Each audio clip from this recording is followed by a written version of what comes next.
Hello दोस्तों। Physics को आसान, मजेदार और व्यवहारिक बनाने वाले हमारे इस चैनल फिजिक्स वर्स में एक बार फिर से आपका स्वागत है। दोस्तों, हम लेकर आ गए हैं एक नई सीरीज, एक नया चैप्टर, या यूं कहें कि आपकी सफलता की ओर एक नया कदम। दोस्तों, आज हमारा चैप्टर स्टार्ट करने जा रहे हैं हम इलेक्ट्रोमैग्नेटिक इंडक्शन। जिस तरीके से हमने आपको बताया था कि इलेक्ट्रिक फील्ड, उसके बाद मैग्नेटिक फील्ड और उसके बाद इलेक्ट्रोमैग्नेटिक इंडक्शन जो है वो आज हमारा स्टार्ट होने वाला है। यहाँ शुरुआत की जाएगी सबसे पहले फ्लक्स के साथ, क्योंकि फ्लक्स जो है वो इसका एक एलिमेंट्री आइडिया है जो आपको बताएगा कि किस तरीके से हम इलेक्ट्रोमैग्नेटिक इंडक्शन प्रिंसिपल के थ्रू ईएमएफ इंड्यूस कर सकते हैं। दोस्तों, एक तरीके से ये एक एनर्जी बनाने की तरह है, एक नेचर का एक बहुत बड़ा गिफ्ट है जो कि हमें दिया गया है, और आज हम इसका ही एक रूप देखेंगे। तो आइए शुरू करते हैं इलेक्ट्रोमैग्नेटिक इंडक्शन की। दोस्तों, इलेक्ट्रोमैग्नेटिक इंडक्शन क्या है? ये एक प्रिंसिपल है इलेक्ट्रोमैग्नेटिक इंडक्शन। अगर आप इसको देखें तो ये एक प्रिंसिपल है जो कि आपको एक यूनिक गिफ्ट देता है। यूनिक गिफ्ट का मतलब, अभी तक जो वोल्टेज हम जनरेट कर रहे थे कंडक्शन के माध्यम से, देखिए इन एनर्जी को एक जगह से दूसरी जगह तक पहुंचाने के दो तरीके हैं। एक है कंडक्शन और एक है इंडक्शन।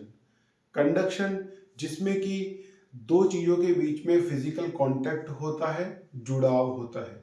फॉर एग्जाम्पल, जैसे मान लीजिए अभी आप जो है वो मेरे से जुड़े हुए हैं कम्युनिकेशन सिस्टम के माध्यम से, तो ये हमारे बीच में एक कंडक्शन प्रिंसिपल के थ्रू एनर्जी का ट्रांसफर हो रहा है। दूसरी तरफ मान लीजिए मैं सच बोलना सीखता हूँ गांधी जी से। अब गांधी जी हमारे संपर्क में नहीं है, लेकिन फिर भी हम उनकी प्रेरणा से सत्य बोलना सीख रहे हैं। तो ये एक इंडक्शन प्रिंसिपल का उदाहरण है जिसमें हम उस आदमी के या उस ऑब्जेक्ट के कांटेक्ट में ना होते हुए, फिजिकल कांटेक्ट में ना होते हुए भी उससे उसके गुणों को अपना लेते हैं, और इसे ही कहा जाता है इंडक्शन प्रिंसिपल। तो यहाँ पर भी ऐसा ही होगा। इसके कुछ एग्जाम्पल आपने देखे होंगे, जब आप इंडक्शन पे खाना बनाते हैं, जब आप इंडक्शन के थ्रू वायरलेस चार्जिंग करते हैं, तो ये सब इंडक्शन के एग्जाम्पल हैं। ट्रेन्स का चलना, मोटर का चलना, जनरेटर का चलना, ये सब इंडक्शन के एप्लीकेशन है। ठीक है, तो ये शुरुआत होती है दोस्तों एक यूनिक क्वांटिटी, एक नई क्वांटिटी फ्लक्स के साथ।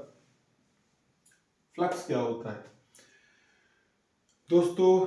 जब भी आप किसी कमरे में होते हैं, उस कमरे में होती है खिड़कियां। खिड़कियां जो हैं वो हवा को अंदर की तरफ आने देती हैं। बाहर बहुत सारी हवा है, लेकिन सारी हवा हमारे लिए उपयोगी नहीं है। हमारे लिए केवल वही हवा उपयोगी है, या हमारे लिए केवल वही हवा यूजफुल है जो कि उस खिड़की से होकर हमारे कमरे तक आ रही है। यानी कि केवल हम उसी हवा का फायदा उठा पाएंगे जो कि हवा हमारे कमरे के अंदर आई है खिड़की से होकर। सेम इसी तरीके से मैग्नेटिक फील्ड लाइंस या मैग्नेटिक फील्ड बहुत सारा होगा, लेकिन केवल वही मैग्नेटिक फील्ड आपके लिए यूजफुल होगा जो कि एक कंसर्न प्रीमिसेस या फिर एक फिक्स एरिया से आपको इंटरेक्ट करेगा, फिक्स एरिया से पास होगा, या फिक्स एरिया से चलकर आप जो है आप तक पहुंचेगा, और इसे ही कहा जाता है फ्लक्स। आसान भाषा में समझें तो हम यहाँ देख सकते हैं दोस्तों, हमारे पास में 8 मैग्नेटिक फील्ड लाइंस है। मैग्नेटिक फील्ड लाइंस क्या होती है ये हमने आपको बताया था। मैग्नेटिक फील्ड लाइंस जो है वो मैग्नेटिक फील्ड की एग्जिस्टेंस को शो करने का एक माध्यम है। कुछ आभासी या फिर फिक्टिशियस या वर्चुअल लाइंस जो कि मैग्नेटिक फील्ड को रिप्रेजेंट करती है। तो लेट सपोज कि यहाँ पर N पोल है और यहाँ S पोल है, तो मैग्नेटिक फील्ड लाइंस इस तरीके से जा रही है। अब यहाँ 8 मैग्नेटिक फील्ड लाइंस हैं, लेकिन किसी पर्टिकुलर एरिया, अगर मैं ABCD की बात करूं तो केवल 6 लाइनें ही उससे पास हो रही है, बाकी 2 लाइन जो है 8 नंबर और फर्स्ट नंबर उससे पास नहीं हो रही है। तो मैग्नेटिक फील्ड लाइंस तो 8 है, लेकिन फ्लक्स केवल 6 लाइन ही बना पा रही है। तो आसान शब्दों में मैग्नेटिक फील्ड लाइंस केवल वह मैग्नेटिक फील्ड लाइंस जो कि किसी पर्टिकुलर एरिया से पास हो रही होती हैं, उन्हें कहा जाता है मैग्नेटिक फ्लक्स। फॉर एग्जाम्पल, बहुत सारी जो है रिवर, मान लीजिए रिवर में आप कोई फ्रेम रखते हैं, अब यहाँ से पानी निकल रहा है, यहाँ से पानी निकल रहा है, लेकिन केवल वो पानी जो इस फ्रेम से पास हो रहा है, वो पानी जो इस फ्रेम से पास हो रहा है वो केवल पानी का फ्लक्स है। इसी तरीके से वो हवा जो कि खिड़की से अंदर आ रही है वो हमारे लिए हवा का फ्लक्स है। तो अब आप समझ गए होंगे कि number of magnetic field lines passing through a specific area is called magnetic flux. इसे फाई से रिप्रेजेंट करते हैं दोस्तों, और इसका फॉर्मूला होता है B dot A. B magnetic field, A area of this surface, जिस भी सरफेस से ये पास हो रहा है। डॉट कॉस थीटा के लिए आता है, किस तरीके से आया है ये भी हम आपको बता देते हैं दोस्तों। मान लीजिए किसी एंगल पे मैग्नेटिक फील्ड है, एरिया आपके पास में रखा हुआ है। एक चीज आपको समझ में आनी चाहिए कि एरिया की जो डायरेक्शन होती है उस प्लेन के परपेंडिकुलर होती है जिस प्लेन के एरिया की बात हो रही है। जैसे मान लीजिए मैं कहूँ बोर्ड जो है इसकी डायरेक्शन किस तरफ है, तो अगर मैं आगे खड़ा हूं तो यहाँ पे परपेंडिकुलर डाल के मैं इसकी डायरेक्शन दे सकता हूँ, यानी कि आगे की तरफ है। अगर मैं पीछे खड़ा हूं तो यहाँ से लगा के मैं आप देख सकता हूँ कि इसकी डायरेक्शन पीछे की तरफ है। तो जिस भी तरफ आप लेना चाहे ले सकते हैं, लेकिन प्लेन के परपेंडिकुलर होगी। ठीक है। अब मैग्नेटिक फील्ड लाइंस जो है वो इधर की तरफ आ रही है थीटा एंगल से, तो ये भी थीटा हो गया। अब ये एक वेक्टर क्वांटिटी है और प्लेन में है, क्योंकि दोनों डायमेंशन में एक साथ ट्रेवल कर रही है, तो इस तरीके की चीजों को हम कभी भी डील नहीं कर सकते हैं जो एक साथ दो डायरेक्शन में जा रही हो। इसलिए बनाए जाते हैं रिजोल्यूशन ऑफ वेक्टर या फिर इनके कंपोनेंट। तो कंपोनेंट बना लिए हमने बी कॉस थीटा, जो बेस कंपोनेंट थीटा पर बनता है उसे कहते हैं कॉस कंपोनेंट, बाकी परपेंडिकुलर कंपोनेंट। कंपोनेंट बनाते ही इसकी जरूरत खत्म हो गई है। ठीक है, अब ये हमारे कोई काम का नहीं है, इसकी जरूरत हमें अब नहीं है। अब देखिए दोस्तों, यहां से इस खिड़की से केवल बी कॉस थीटा ही पास होगा, बी साइन थीटा इस खिड़की से पास नहीं हो सकता, क्योंकि वो इसको क्रॉस नहीं कर पाएगा। भाई जो मान लीजिए जो हवा खिड़की है, ठीक है, तो खिड़की से हवा जो आएगी वो जो ऐसे हवा आएगी वही खिड़की से पास होगी।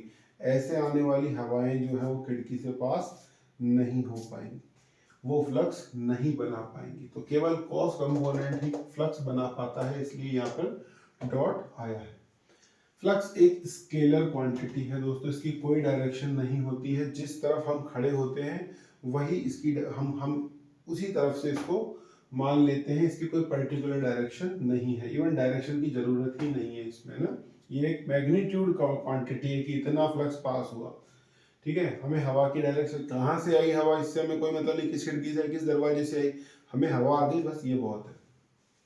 ठीक है, इस हिसाब से टेस्ला और मीटर स्क्वायर के हिसाब से इसकी यूनिट हो जाती है टेस्ला इनटू मीटर स्क्वायर। तो ये था आपका फ्लक्स। फ्लक्स समझना बहुत जरूरी है दोस्तों, क्योंकि मैग्नेटिक फील्ड जैसे इलेक्ट्रोस्टैटिक में रोल है एम का, यानी सॉरी चार्ज का। जो magnetism and moving charge magnetism है उसमें रोल है करंट का।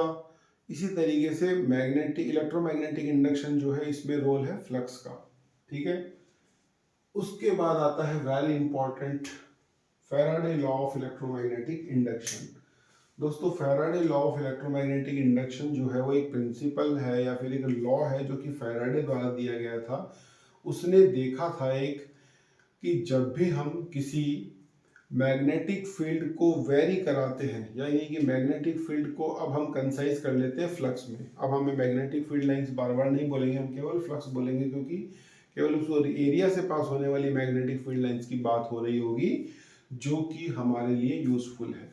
तो अगर किसी कॉइल से, किसी कॉइल से, ये अब कॉइल हमारे पास में, कॉइल क्या होती है दोस्तों, कुछ नहीं, एक वायर को आपने एक लूप का रूप दे देते हैं तो इसे कहते हैं कॉइल।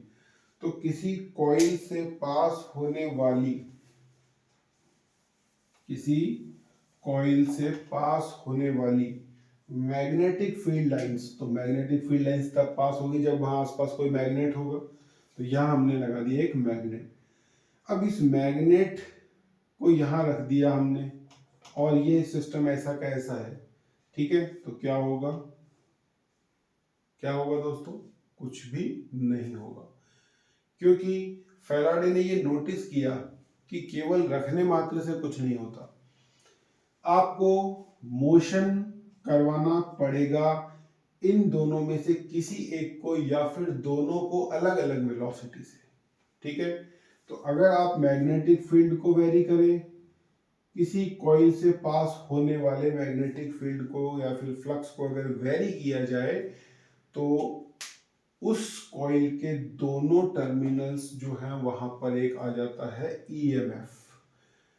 ईएमएफ आसान शब्दों में कहें तो वोल्टेज, यानी कि जो भी काम दोस्तों आपने किया है वो एक वोल्टेज के रूप में आपको मिल गया है, ऐसा सोच सकते हैं। W equal to Q into V. तो जो भी काम आपने मोशन लगाकर किया है वो आपको वोल्टेज की फॉर्म में यहाँ मिल गया है। तो फैराडे ने इस चीज को आपको लॉ के फॉर्म में ये दिया कि किसी भी कॉइल से पास होने वाले मैग्नेटिक फ्लक्स की रेट में, रेट इसलिए कहा उसने क्योंकि टाइम को आप वैसे भी नहीं रोक पाएंगे, तो टाइम के साथ जो चीजें बदलती है उन्हें फिजिक्स में रेट के साथ संबोधित किया जाता है, ठीक है। तो if the rate of change of magnetic flux get change, बदलता है किसी मैग्नेटिक फील्ड, किसी कॉइल से पास होने वाला मैग्नेटिक फ्लक्स अगर कि उसकी रेट में बदलाव होता है, समय के साथ परिवर्तित होता है, तो उसके सिरों के मध्य या फिर टर्मिनल के अक्रॉस एक ईएमएफ जनरेट हो जाता है। ये बहुत ही अच्छा लॉ है, बहुत ही सुंदर लॉ है, क्योंकि इसके आधार पर ही आपको ये जो इलेक्ट्रिसिटी या जो भी कम्युनिकेशन का आप देख रहे हैं ये सब कुछ इसी की वजह से पॉसिबल हो पाया है। तो ये हो गया इसका लॉ, यानी कि आप चाहें तो मैग्नेटिक फील्ड को वेरी कर लें, आप चाहें तो इसको स्थिर रखकर इसको वेरी कर लें, और आप चाहें तो दोनों को अलग अलग वेलोसिटी से वेरी कर लें। दोनों को सेम वेलोसिटी से वेरी करेंगे तो नहीं होगा, क्योंकि तब फ्लक्स फिक्स बना रहेगा। फ्लक्स में परिवर्तन चाहिए हमें, फ्लक्स में चेंज चाहिए हमें, ठीक है। तो इसको हम संबोधित करते हैं relative motion between magnetic field and coil. Relative motion between magnetic field and coil होना चाहिए, तभी यहाँ पर इंड्यूस्ड ईएमएफ डेवलप होगा। ईएमएफ इज इंड्यूस्ड, ध्यान रखना, इट इज इंड्यूस्ड, क्योंकि इंडक्शन प्रिंसिपल से ये बना है, ठीक है। उसके बाद आता है सेकंड लॉ। दो जो लॉ दिए थे फैराडे ने, एक लॉ जो है वो उसकी स्टेटमेंट को बताता है और दूसरा लॉ उसकी मैग्नीट्यूड को बताता है। तो ये जो मैग्नीट्यूड है दोस्तों ई, वो कितना होता है, minus d phi by d t, यानी rate of change of magnetic flux. D phi by d t को हम क्या लिख सकते हैं, rate of change of magnetic flux. तो E induced EMF is proportional to the rate of change of magnetic flux, ठीक है। तो ये हो गया आपका सेकंड लॉ, ओके। तो ये इस तरीके से नेगेटिव साइन इसमें एक स्पेशल मायने रखता है। ये हम आपको नेक्स्ट लेक्चर में बताएंगे। ये लेंज के द्वारा इसका एक्सप्लेनेशन दिया गया था, ये नेगेटिव साइन क्यों आता है। ठीक है, तो आज के लिए इतना ही रखते हैं दोस्तों। स्टार्टिंग हमने कर दी है, अब बारी है आपकी। आपको करनी है स्टार्टिंग न्यूमेरिकल्स की, और धीरे धीरे आपको पकड़ बनानी है फिजिक्स के ऊपर। फिजिक्स बहुत इंपॉर्टेंट है किसी भी साइंस लेवल पे, किसी भी एग्जाम के लिए। तो आपको करनी है अच्छी तैयारी। बोर्ड्स का एग्जाम पास आ रहा है, जेई का एग्जाम पास आ रहा है, नीट का एग्जाम पास आ रहा है। हमारी आशाएं यही है कि आप ज़्यादा से ज़्यादा नंबर इसमें हमारे थ्रू ज़्यादा से ज़्यादा आपका फायदा हो। ठीक है, तो पढ़ते रहिए, मुस्कुराते रहिए, हंसते रहिए, और सोशल मीडिया का इस्तेमाल पॉजिटिव वे में करते रहिए। ठीक है, तो आज के लिए इतना ही। Thank you.